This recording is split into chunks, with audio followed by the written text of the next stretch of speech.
There's a shadow that walks beside you, not cast by light, but by the unseen architecture of existence itself.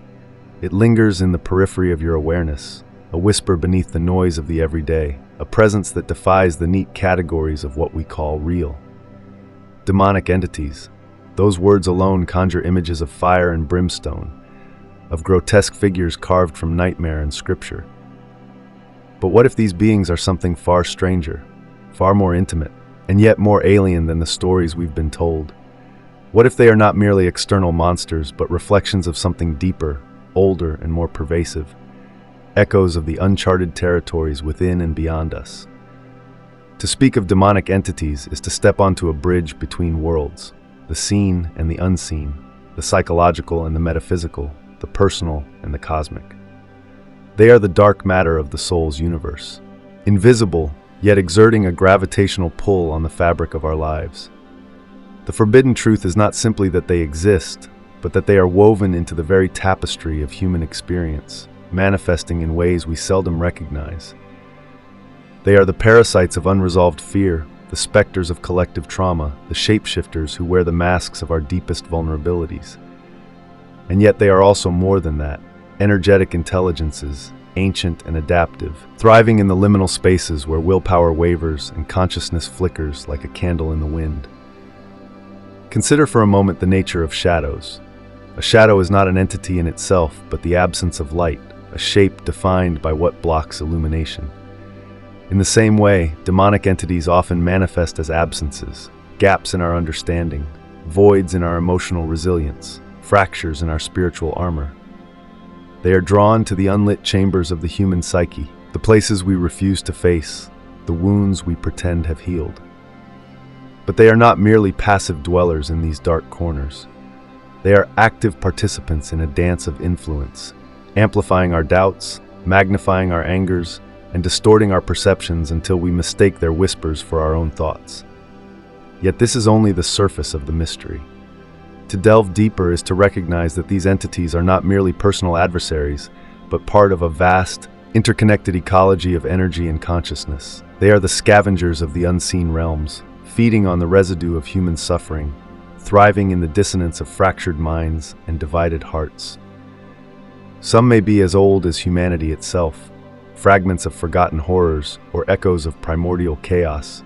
Others may be newer, born from the collective nightmares of modern existence, the anxieties of isolation, the despair of meaninglessness, the addictive allure of power without wisdom. But here lies the pivotal truth. To name them is to begin to disarm them.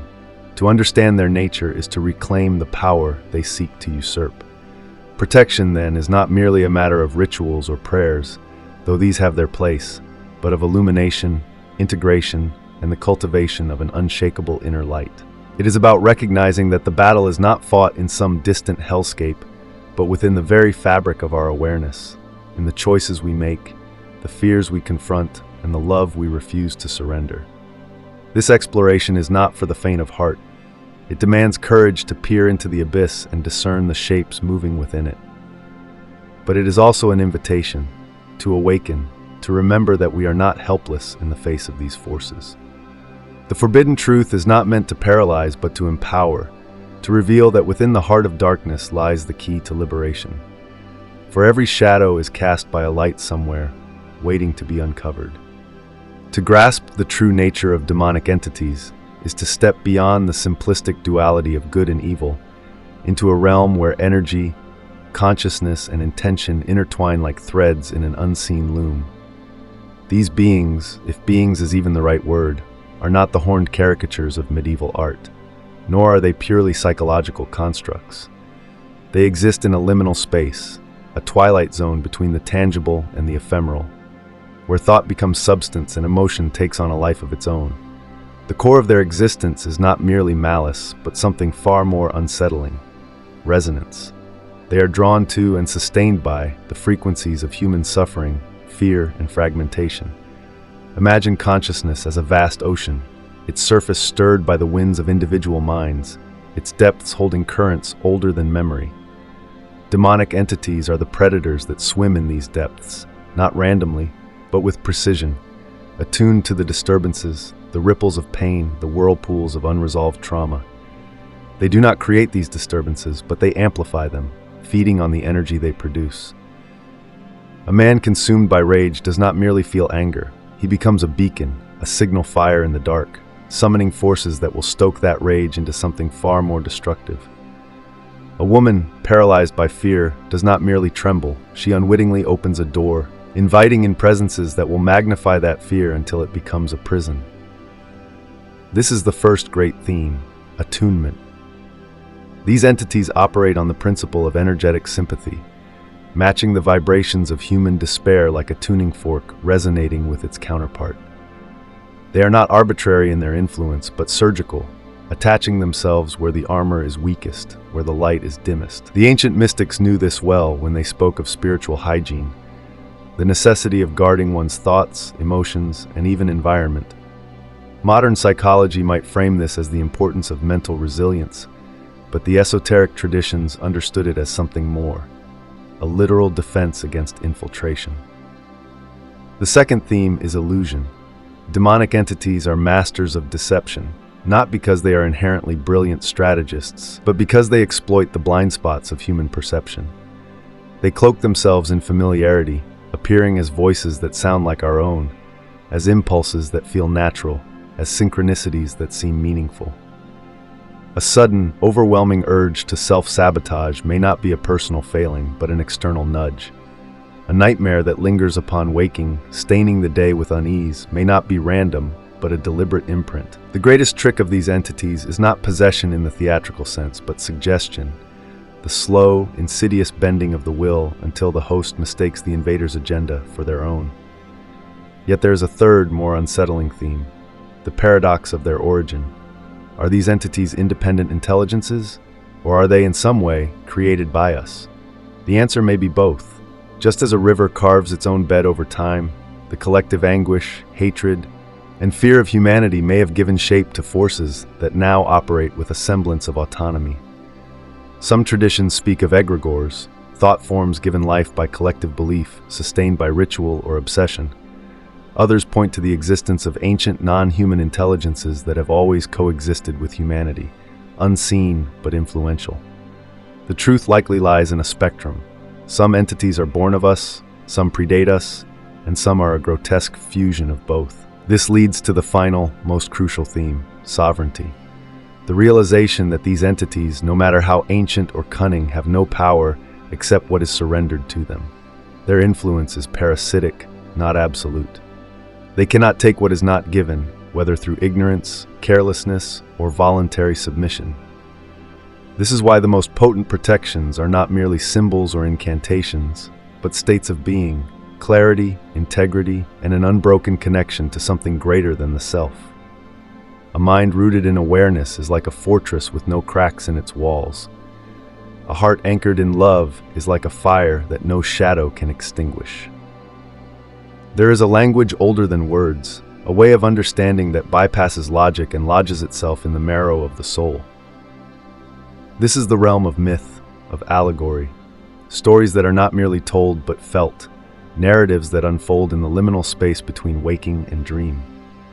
To speak of demonic entities in purely literal terms is to miss the deeper truths encoded in the tales passed down through centuries. These stories are not just warnings, they are mirrors, reflecting back the hidden architecture of our own struggles. Consider the ancient tale of the Hungryal mirrors, a legend whispered among Himalayan mystics.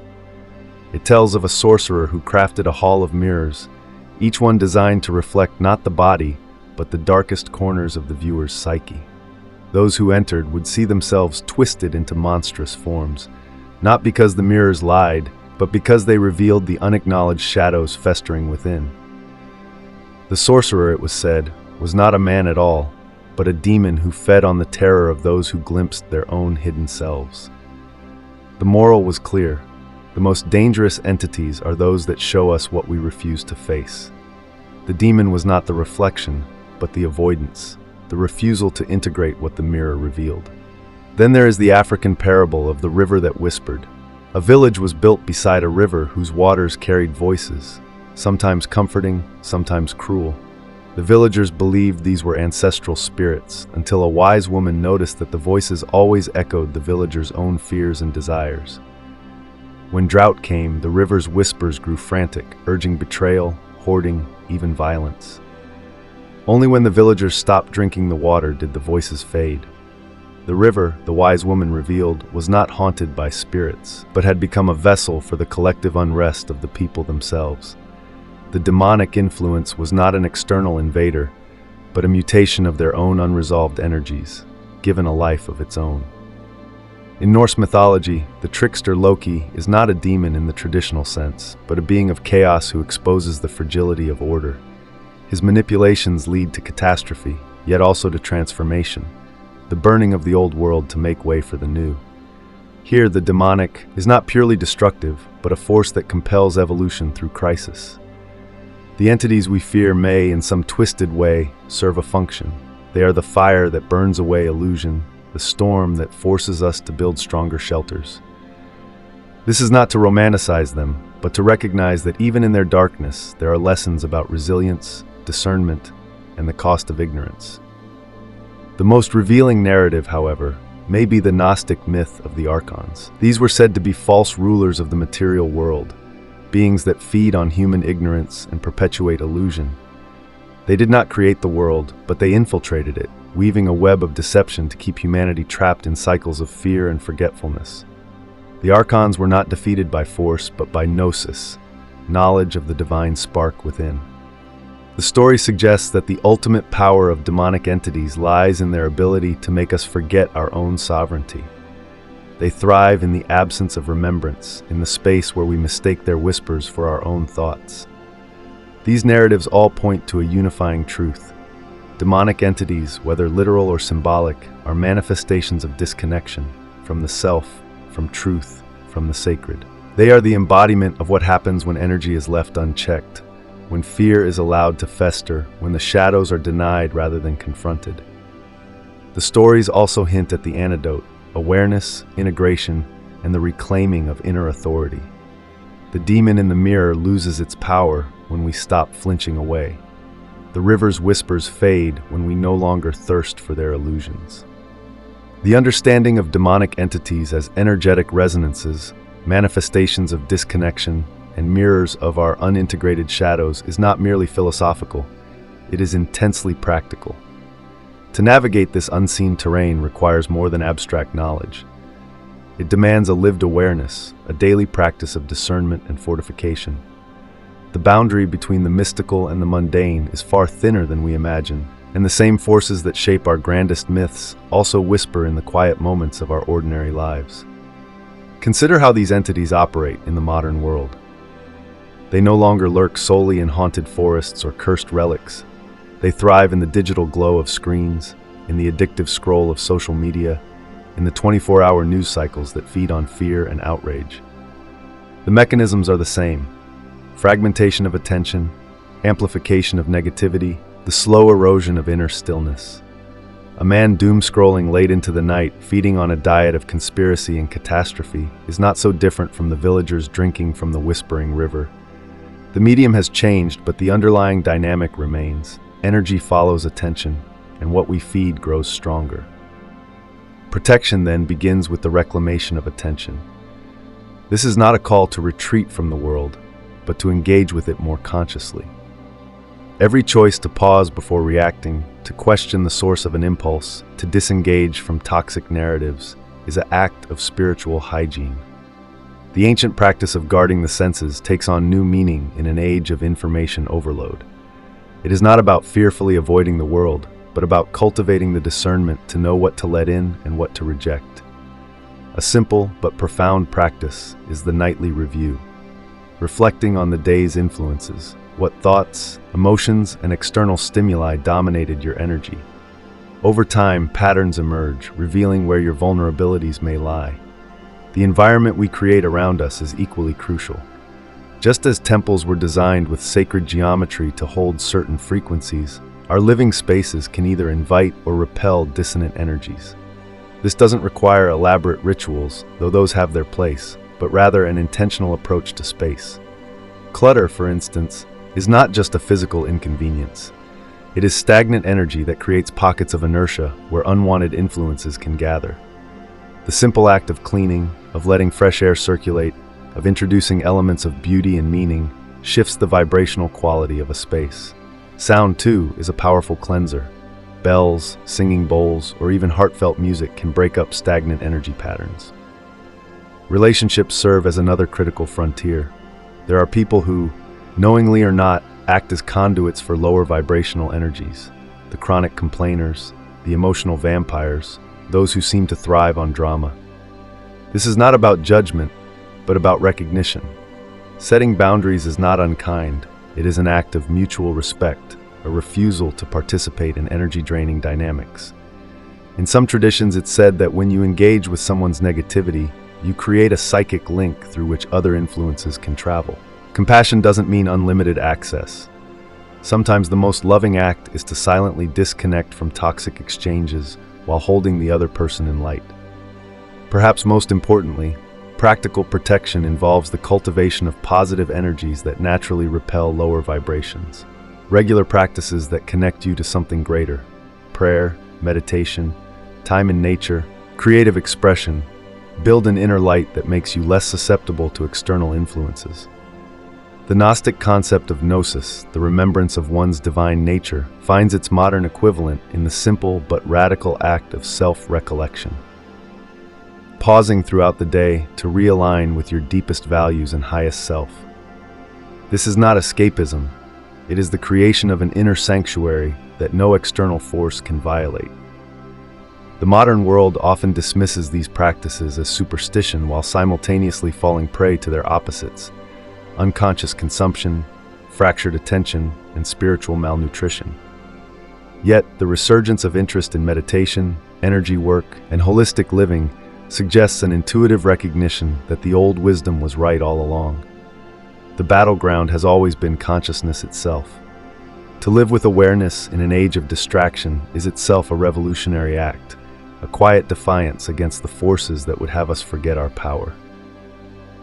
The truth about demonic entities has never been a mere catalog of horrors to frighten the gullible or entertain the curious.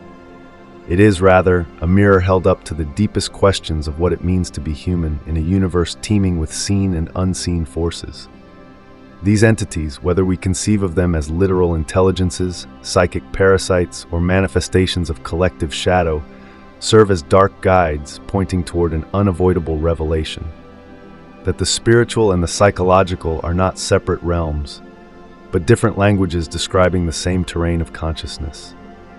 What we call demonic is ultimately that which thrives on our forgetfulness of our power, our connection, and our responsibility in the great web of existence. There is an alchemy to this understanding. Just as the medieval mystics sought to turn lead into gold, we are called to transform our relationship with these shadow forces from one of fear to one of mastery, not the mastery of control, but of recognition. Every encounter with darkness, whether in the form of oppressive thoughts, synchronicities of misfortune, or moments of inexplicable dread, carries within it an invitation. These are not mere attacks to be warded off, but diagnostics revealing where our inner work remains unfinished. The sudden surge of irrational anger during meditation, the nightmare that lingers upon waking, the eerie sense of being watched in an empty room. These are all flares illuminating the cracks in our armor. And where there are cracks, there is also the possibility of reforging ourselves stronger than before. This is the transformational secret hidden within the forbidden knowledge, that the most potent protection is not a weapon, but a state of being. The light that dispels these shadows is not something external to be acquired, but something innate to be remembered. Consider the paradoxical wisdom found across traditions, from the Buddhist concept of the Vajra mind, indestructible like a diamond, to the Christian armor of God, to the shamanic practice of soul retrieval. All point to the same truth: wholeness is both the goal and the path. When we cease fragmenting ourselves, when we no longer exile our pain, disown our power, or outsource our authority, we become terrain inhospitable to parasitic forces. Your call then is not to wage war against imagined monsters, but to undertake the most courageous journey imaginable, the full embodiment of your sovereignty. This begins with the radical honesty of self-examination. Where do you give your power away? To what or whom do you attribute undue influence over your life? How have you internalized narratives of helplessness?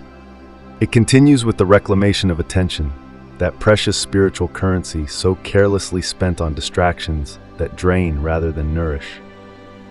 And it culminates in the daily practice of alignment, choosing thoughts, actions, and environments that resonate with your highest truth rather than your deepest fears. The mystics of old spoke of the unseen warfare, but perhaps they were only half right. This is not merely a battle, but a sacred courtship, an ongoing dance with the shadows that, when met with awareness, become our greatest teachers. The demon at the threshold is also the initiator, the one who asks, how badly do you want to remember who you truly are? Every moment of resistance to fear, every choice toward love, every act of conscious creation is an exorcism of the most powerful kind, not the casting out of some external devil, but the integration of all that we have denied within ourselves. So let this understanding settle into your bones. You walk not as a victim in a haunted universe, but as a conscious participant in a great unfolding. The shadows will always exist, but their power over you is an illusion waiting to be dissolved by the light of your own awakened attention. Stand in that light, breathe it, become it, and watch as the demons of yesterday transform into the allies of tomorrow, reminders, challengers, and ultimately proof of your unshakable nature. The forbidden truth was never about them, it was always about you.